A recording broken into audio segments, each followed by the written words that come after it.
The first time I saw the 3 a.m. bus, I was walking home from a tavern with my roommate. It was raining and we were drunk, stumbling along in our boots and not really caring if we got soaked. I usually wouldn't have noticed a random bus driving down the street, especially in the state I was in. But I had just finished complaining about how we had to walk in the rain, and why wasn't there a late-night bus route that could take us home quickly. We were both far too cheap to pay for a cab or an Uber. Plus, we'd spent all our money on alcohol. Why is that guy waiting at the bus stop? Didn't you just say that all the buses were done for the night? You're gonna die from those hiccups just like that guy in the Guinness Book of Records. That ain't going away. Nice knowing you, bud.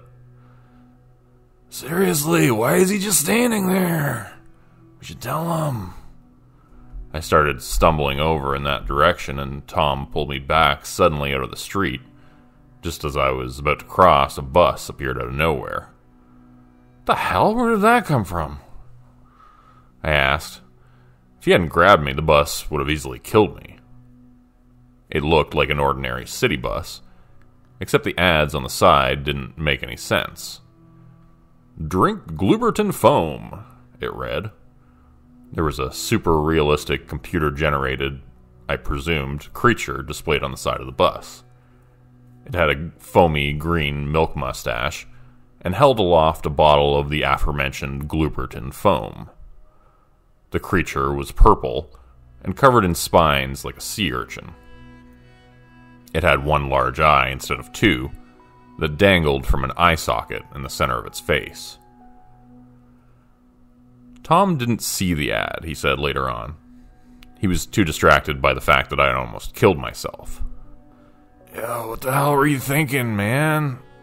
He asked me after the bus drove away. Shut up about the damn bus. You could have died. We left there, and I looked back to see the man who'd been waiting at the bus stop was now gone. An overwhelming curiosity began to grow inside of me. I wanted to know where the strange bus had come from, where it had gone. It had seemed to appear and then vanished without a trace. I marked the details of what had happened down in a new journal I had gotten for my birthday. This would end up becoming the journal that I would use to track my progress at locating the 3 a.m. bus. It wasn't easy. It took years, actually. For every 100 times I went out looking for the damn thing, I saw it maybe once or twice. The bus was elusive, and it gave a clue if you looked closely.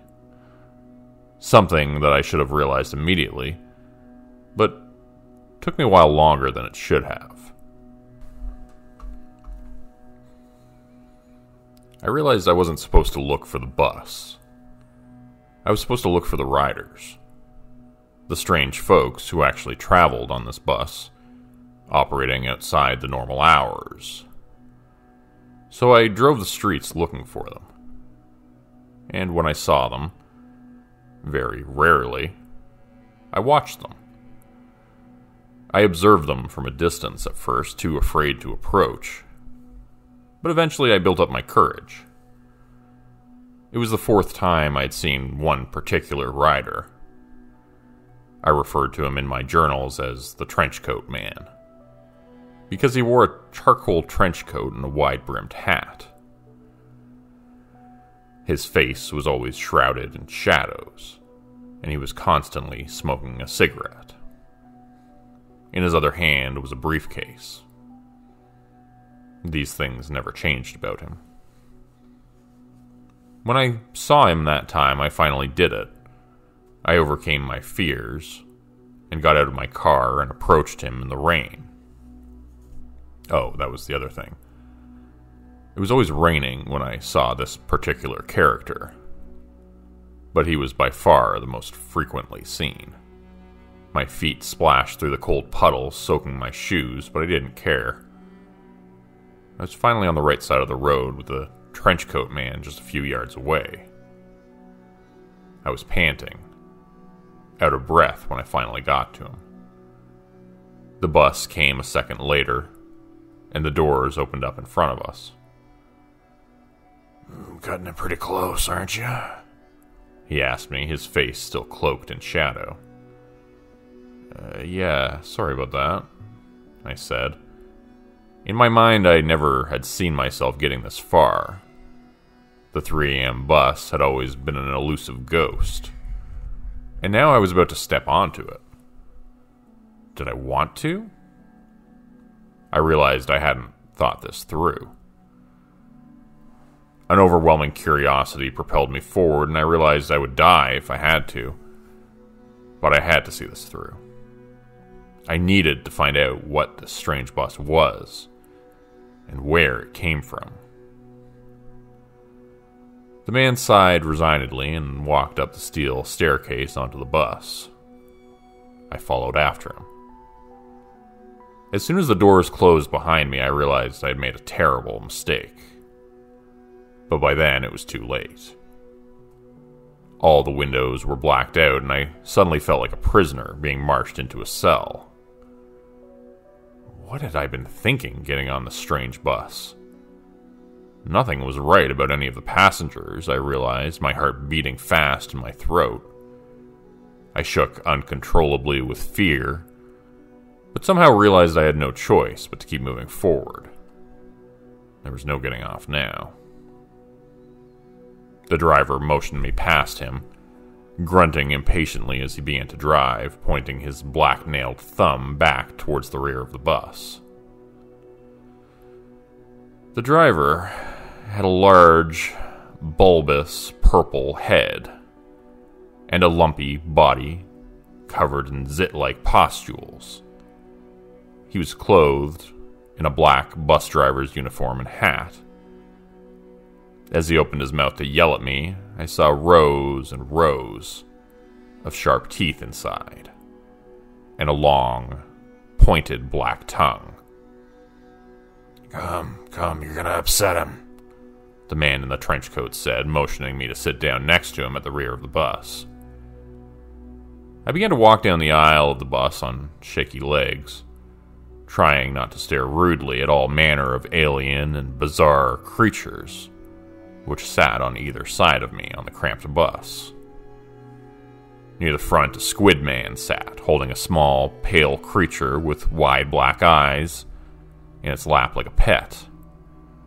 There was a tall thing to the right which looked elastic and wrong, its features deep set into folds that seemed to render it senseless and blank. And yet it observed me with interest as I passed by, seeming keenly aware that I did not belong here. A huge beast which looked to have been sewn together from many different creatures and people sat taking up 2 seats, holding a giant cleaver in its massive hands. It smelled like the butcher shop, and like blood and meat. There were lizard men and frog people, things that looked like ants, and men with bull's head and bear's chests. A talking man was having a lively conversation with another bored-looking, half-bird humanoid passenger who sat next to it. An amorphous blob sat behind the trenchcoat man at the very back of the bus, taking up the whole wide bench there. I sat down and my guide lit a fresh cigarette, exhaling faintly purple smoke. He had a clipboard in his shadowy hands and seemed to be examining me with interest. I have to say, I'm kind of surprised you showed up. The last 3 didn't. Obviously, I had no idea what he was talking about, but I played along, or at least tried to. I was hoping I could still get some answers, even if I was terrified, and wanted to eventually get home at the end of all this. Well, I guess I'm not like the other 3, I said vaguely. You certainly aren't. They were much skinnier. You seem like you could actually be of some use to us. Are there more like you on GXR 187? GXR 187? Sorry, what you refer to as Earth. Oh, sure, yeah. I mean, we all like to think we're one of a kind and all that, but yeah, I'm sure there's a couple million people who are probably just like me. That seemed to pique his interest. Really? Well, we're always looking for new recruits. I suppose our methods need to be adjusted. The Craigslist ads have been yielding dwindling results.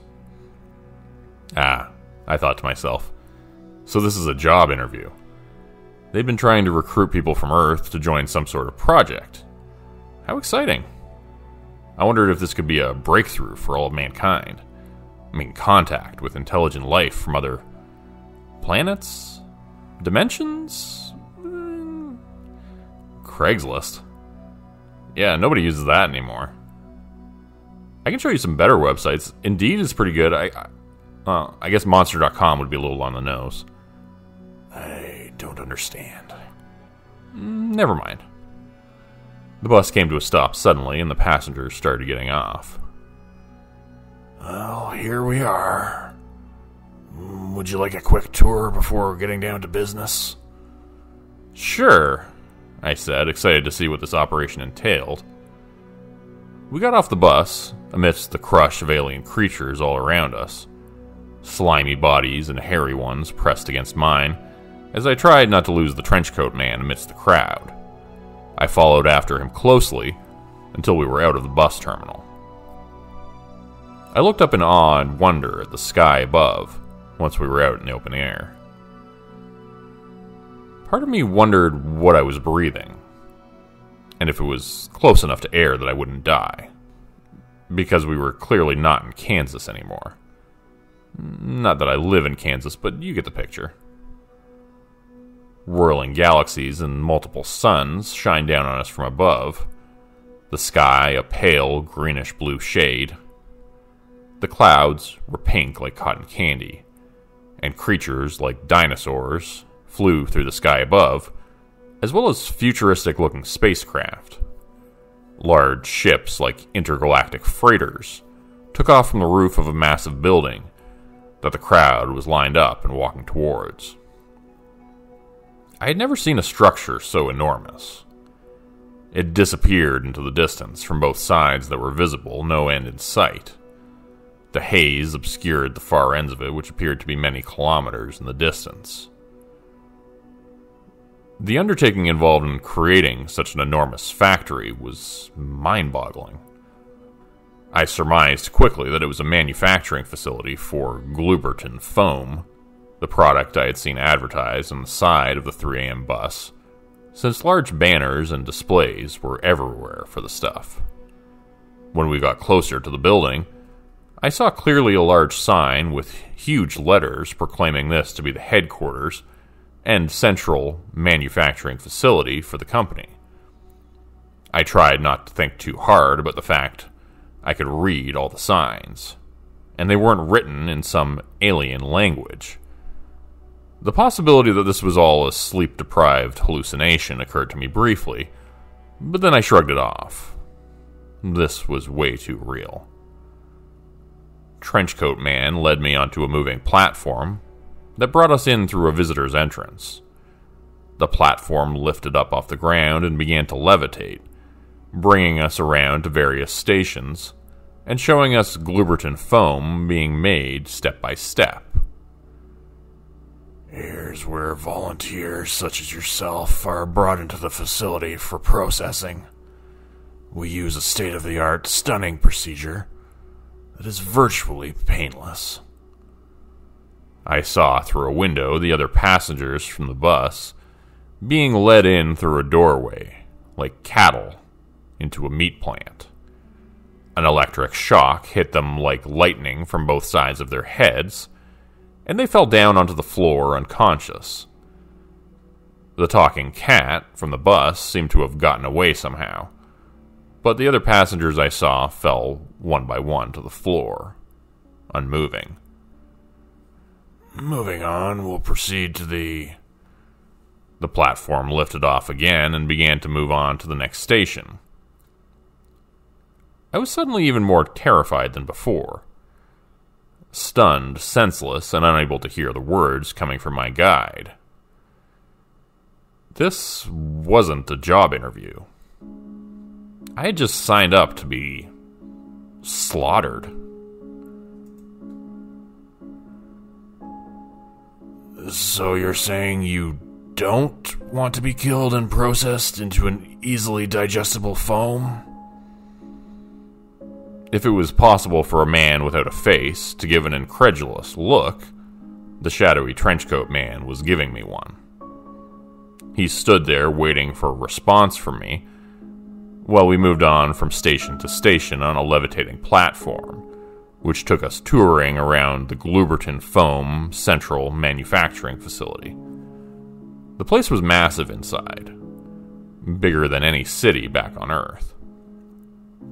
I decided it was time to be upfront and honest, since bluffing and lying had almost gotten me killed on this accidental interdimensional adventure. No, please don't. Please don't kill and eat me. Look, I just got on the bus because it looked really weird, and buses aren't supposed to come at that time of night, and man, I was just curious, so shit, I'm gonna fucking die here, aren't I? The words were pouring out of me faster than I could think, and all I knew was that this guy wasn't gonna help me. I was gonna be turned into foodstuffs, becoming part of the indiscriminate green ooze that was sold across the multiverse as Grupe Foam. Okay, calm down. If you don't want to be part of the Alliance, just say so, the trenchcoat man said, sounding judgmental. Whew. So I don't have to be turned into foam? I can just go back home? Of course. We're not savages. Oh, man. That's a relief. What did you say about an alliance? I asked, curious again, now that I knew I wasn't going to be killed. Well, I don't usually explain these things to outsiders. But it doesn't really matter now anyways. The platform took off again, and moved to a station with a window overlooking the production floor. Shiny, high-tech machinery could be seen filling up every conceivable shape and size of vessel with green foam.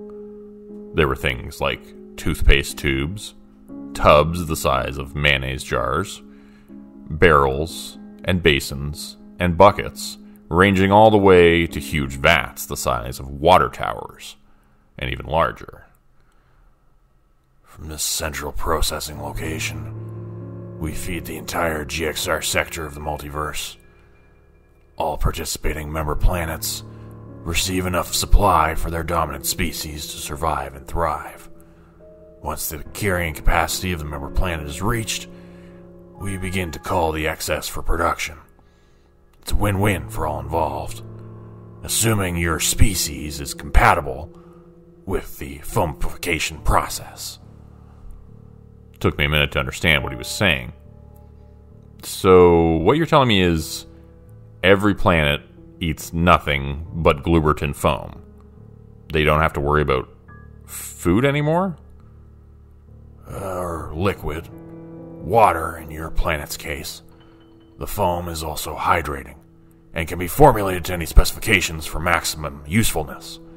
Every mineral, vitamin, amino acid, and supplement needed to prevent disease and extend life is researched and supplied. The benefits of Alliance membership are far-reaching beyond that, of course. Food supply is just the very beginning. Wow, so you supplied all that, and in return we just give you people that you can kill and turn into more Grupe foam? Essentially, yes. By offering yourself for processing, you would have made the first step towards joining the Alliance. A sacrifice to show your planet's willingness to give and receive in order to be a part of this great fellowship. But now, sadly, well, 4 strikes and you're out. That's what we say anyways. So that was the last chance for Earth. Wait, so people were volunteering to get eaten? Yeah. Like I said, Craigslist. But mostly they just said they wanted to be eaten and then they never showed up. Highly irregular and quite rude if you ask me. Yeah, sounds like Craigslist. The platform lifted off again and moved on to another station where we could watch Gluperton foam being put onto pallets and stacked, and moved by hovering forklifts.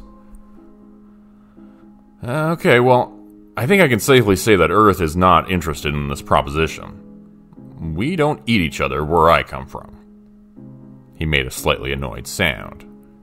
Oh, so you got it all figured out, eh? Good for you.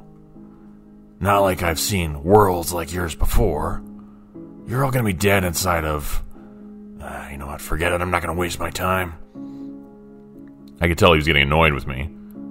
Better try to mend fences, I thought to myself, or you're gonna really piss him off and wind up stuck here. He's your only way back, after all. I had no idea how to navigate my way out of this enormous factory. Look, I'm sorry, that probably sounded judgmental. We're not ready for this as a species, I don't think. But hey, give us another 50 years and we'll be begging to be turned into foam. He turned around and uncrossed his arms. Really? You mean that? Yeah, probably. I was doing math in my head, trying to figure out if I would be dead by then. 85, so probably dead. Definitely. 50 years, or maybe a little more like 60, and we're going to be there. So what do you say? Will you help me get home? I would really, really, really appreciate it. It smells like blood in here. Like so much blood. It was true. The coppery smell was intensifying as we got further into the factory. We were now at a window looking out onto the killing floor. Okay, this is the last stop, then I'll show you back to the bus. But we can't make this thing move any faster, so we're gonna be stuck here for a minute. Might as well watch the show. Oh, look, they're butchering a Farfignutian. This is gonna be interesting. I tasted acid and bile rising into my throat unpleasantly as I watched, too horrified and stunned to turn away. They were slicing the giant green alien's pale belly open with a sharp knife. One of the workers held the wound edge open, so another could climb inside and start to pull out the entrails from the massive beast. It was the size of an elephant compared to them. Oh no, clearly another batch who didn't pay attention in safety training, the man in the trench coat said, shifting nervously. The worker who had climbed into the giant alien's belly was suddenly screaming, and the others ran to assist him. Tentacles were wrapping him up and sucking him deeper into the belly of the giant dead creature, swallowing him like quicksand as he flailed and screamed. Hang on a second, I'll be right back, the trenchcoat man said. He pushed a button and the glass panel turned to liquid, and he stepped right through it, surprising me by leaving me alone on the floating platform. He walked over to the crew and began shouting at them, telling them to stop what they were doing. Blood began to spray out from the center of the huge beast, and teeth could be seen devouring the worker who had been ensnared. I was watching him nervously, waiting for him to come back, when suddenly the platform began to move again. It was on a timer, it seemed, and was programmed to move on to the next station, on the factory tour. Hey, trenchcoat guy! I yelled, but it was too late. I was left alone on the platform as it moved on to the final stop of the tour.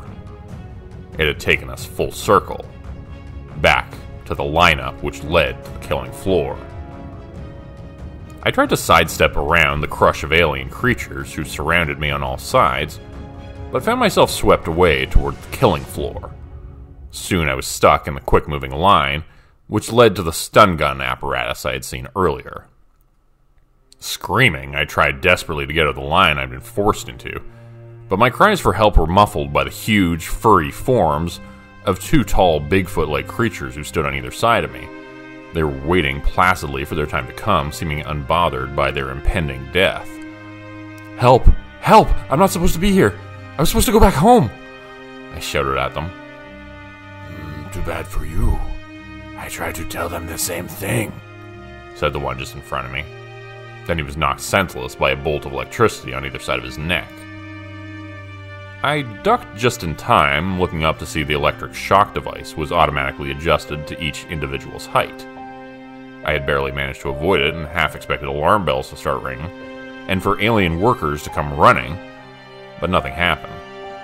The conveyor belt I stood on kept moving forward, and I watched horrified as each alien creature in front of me was sliced up at lightning speed by an assortment of robot arm-controlled blades, which swung down from the ceiling. It was like a meat factory from hell, a manufacturing facility made for suffering, seeing all of the gleaming robots working so rapidly at their tasks of disemboweling and disassembling the bloody bodies.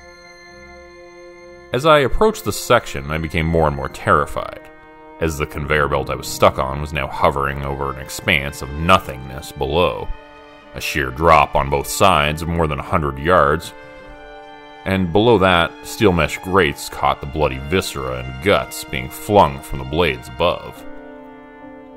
They were probably going to make hot dogs with what remained on them. The huge Sasquatch creature lying prone in front of me was suddenly picked up by huge steel grabber hands, and he was horrifically skinned and flayed, his arms and legs separated from his torso. Quickly, the blades began to slice, and took the meat from the bone with ease. Just as the blades were coming at me, something caught my eye. There was a cat sitting atop a piece of machinery near the conveyor belt. He had his legs crossed, and looked quite comfortable, and unconcerned with the dire situation I was in, screaming and terrified. Then he surprised me by speaking, and I realized it was the same talking cat I'd seen on the bus which brought us here. "If you want to live, you'd better jump down that chute. Those blades are coming for you, and they won't miss you like that stun gun machine did." Without thinking about it too much or questioning it, I jumped feet first down a manhole-sized opening filled with blood and guts. I went sliding down into darkness, going faster and faster, until I finally landed in a disgusting slurry of blood and internal organs. It was all the cast-off waste from the incoming livestock. It smelled putrid, coppery, and disgusting. It was thick, slimy, and coated me head to toe as I screamed for help from the cesspool of viscera. No one answered my calls for help, and I found myself drowning, gulping mouthfuls of blood instead of air as I tried to stay afloat. Then a blaring siren pierced my ears and began to echo throughout the space. I heard the sound of a drain opening up beneath me and gasped for a breath of air before being sucked down into the whirlpool, which took me under. I could see nothing and only felt fear for my life as I held my breath and torpedoed through the drain pipe filled with blood and innards. They went up my nose and into my mouth. All I could think of was my family, friends, and how I would never see them again. I was going to drown in a sewer of blood. But then suddenly I saw light. The greenish-blue sky above, with its swirling galaxies and multiple suns, greeted me as I was spit out a drain pipe, and into a murky lake made of blood. Swimming and clawing my way out of there onto the shoreline, I raced up the steep slope towards the factory entrance, hoping the bus was still there. The 3 a.m. bus which had taken me to this horrible place.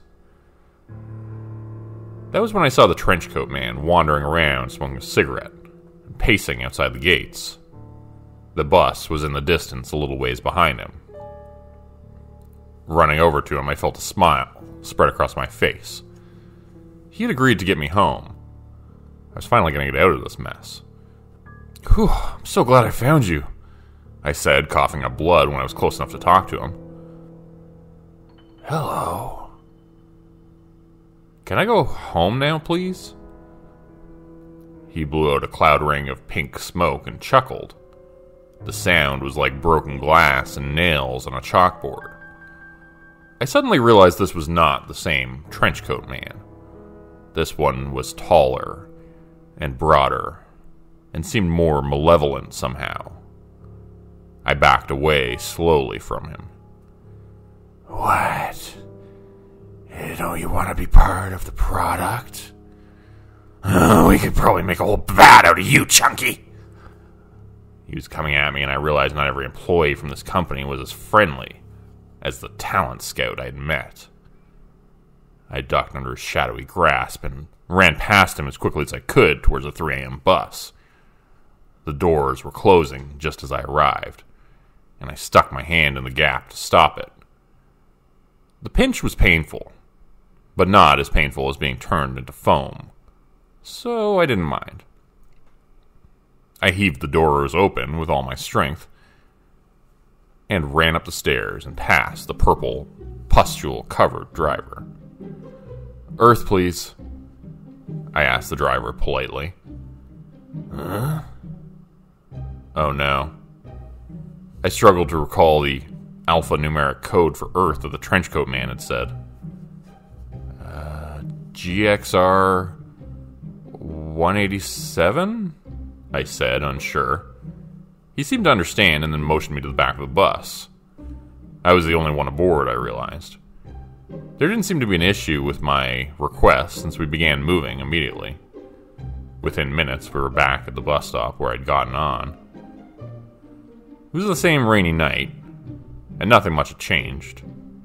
My car was still sitting a little ways back and was parked at the side of the road where I'd left it. I got up and went towards the front of the bus to exit. The driver opened the door and looked at me darkly as I walked past.